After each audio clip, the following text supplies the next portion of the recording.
राम राम किसान भाइयों। आज मैं सीधी बात से शुरू कर रहा हूं। अगर आपने ये पूरी बात नहीं सुनी तो हो सकता है आने वाले समय में आप सिर्फ यही कहते रह जाएं, हमें किसी ने बताया ही नहीं। कल क्या होगा ये मैं भविष्यवाणी नहीं कर रहा, लेकिन जो संकेत है, जो अंदर की हलचल है, वो बता रही है कि जिन जिलों में फसल नुकसान की अंतिम सूची तैयार हो चुकी है, वहां भुगतान की फाइलें तेजी से आगे बढ़ाई जा रही है। अब यहां से खेल शुरू होता है। किसान सोचता है नुकसान हुआ है तो पैसा मिलेगा, लेकिन सिस्टम सोचता है रिकॉर्ड पूरा है तो पैसा मिलेगा। इन दोनों सोच के बीच जो दूरी है, उसी में आपका मुआवजा फंस जाता है। सबसे पहले असली खतरा समझिए। जिन किसानों की गिरदावरी दर्ज हुई है, उनमें भी कई नाम अस्थायी स्थिति में है। मतलब अंतिम स्वीकृति से पहले सत्यापन बाकी है।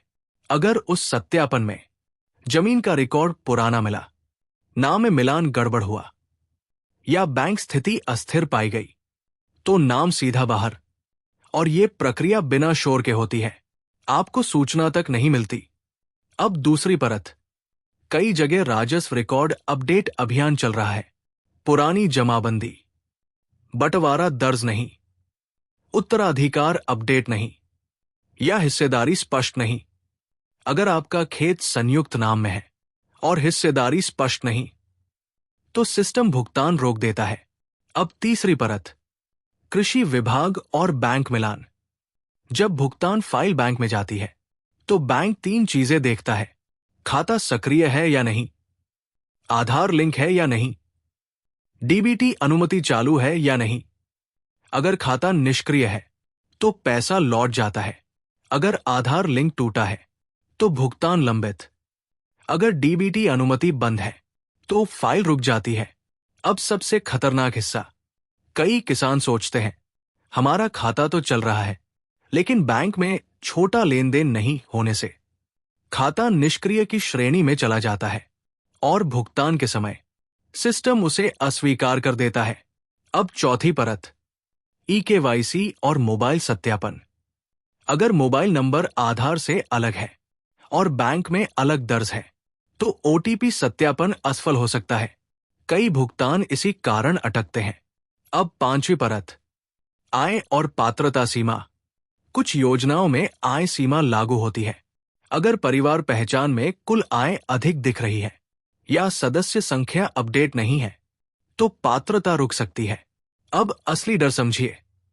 जब एक बार नाम अस्वीकृत श्रेणी में चला जाता है, तो अगली सूची में दोबारा शामिल होना आसान नहीं होता। सुधार आवेदन देना पड़ता है, फिर पुनः जांच होती है, फिर मंजूरी का इंतजार, और इस बीच बाकी लोग पैसा ले जाते हैं। अब सवाल, क्या आपने खुद जाकर अपने रिकॉर्ड की स्थिति देखी? क्या आपने बैंक से लिखित पुष्टि ली कि डीबीटी सक्रिय है? क्या आपने गिरदावरी की प्रति देखी? अगर नहीं, तो खतरा आपके दरवाजे पर है। अब मैं एक अलग बात बताता हूं।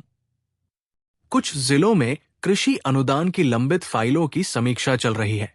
पुराने आवेदन दोबारा जांचे जा रहे हैं। जहां बिल और स्थल फोटो में अंतर पाया गया, वहां भुगतान रोका जा सकता है। अगर आपने किसी उपकरण, तारबंदी या सिंचाई कार्य का आवेदन किया था, तो उसकी स्थिति अवश्य जांचें।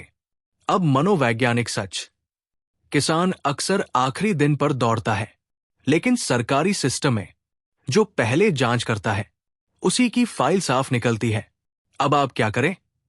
पहला, अपने बैंक जाए, आधार लिंक और डीबीटी लिखित में पुष्टि लें।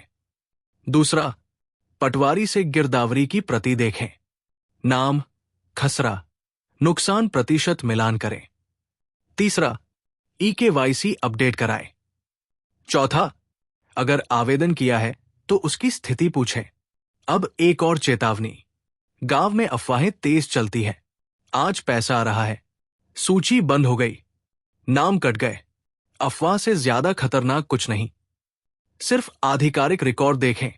अब एक गहरी बात, सरकारी सहायता अधिकार है, लेकिन अधिकार उन्हीं को मिलता है जो प्रक्रिया समझते हैं। जो चुप बैठता है, उसका नाम धीरे धीरे पीछे खिसक जाता है।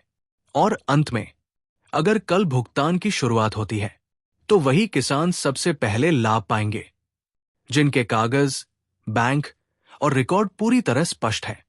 बाकी इंतजार करेंगे। फैसला आपका है। इंतजार करना है या तैयारी करनी है।